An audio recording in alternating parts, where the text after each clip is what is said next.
Gotta go fast because I need to get my Sonic Adventure 2 video up before next Thursday.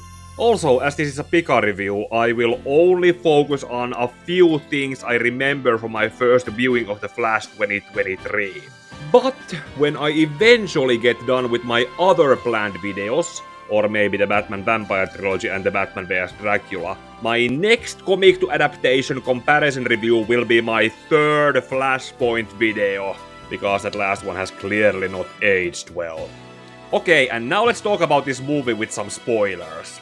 Remember when it was supposed to come out back in 2018, directed by Rick Famuyima as a spin-off solo movie between Zack Snyder's Justice League movies?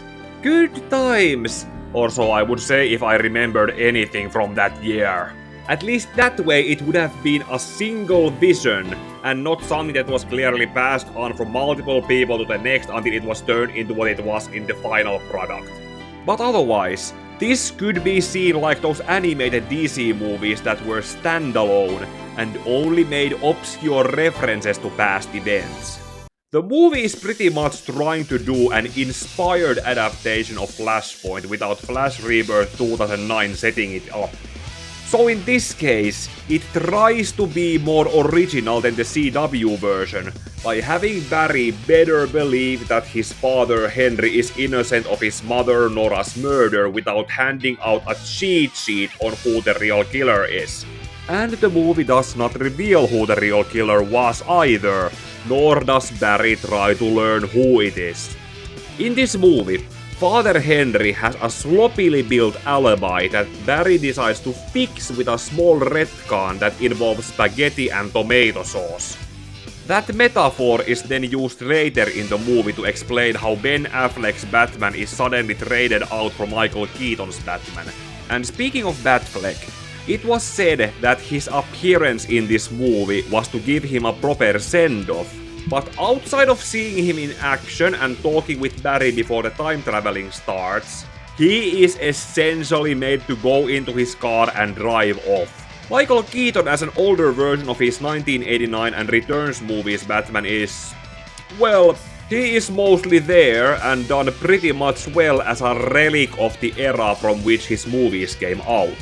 For better and for worse, which shows how modern movie technology actually manages to make him more agile, probably with a stunt double. And during that set piece where they go to rescue Sasha Calle's Supergirl from Russia, he even acknowledges indirectly in one line that what he does before jumping into action is going to hurt him.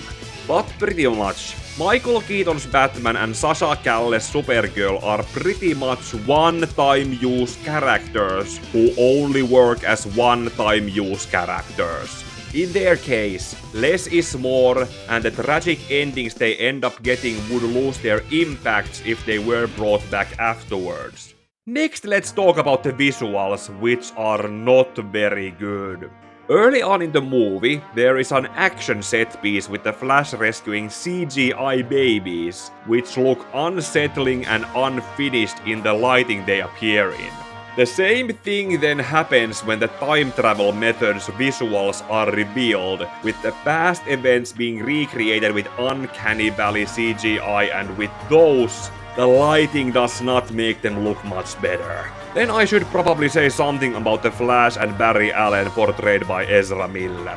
While the movie was pretty much tainted by Hannon antics from the last year, Ezra Miller still managed to portray these two versions of Barry Allen very well, and that also shows in the character's development from both Justice League movies in comparing the younger version to that iteration we were introduced to, and the older Prime version is, well, the older and more experienced version looking back at the young fool he used to be. In that sense, it is a shame that the actor portraying the character cannot follow the example of the character that Han is portraying and carry on with that character in going forward. TLDR, credit where credit is due. However, when acknowledging everything Ezra Miller has done during the last year or so, there are scenes with Hannon portrayal that are not going to be viewed as funny, but rather as disturbing with that context.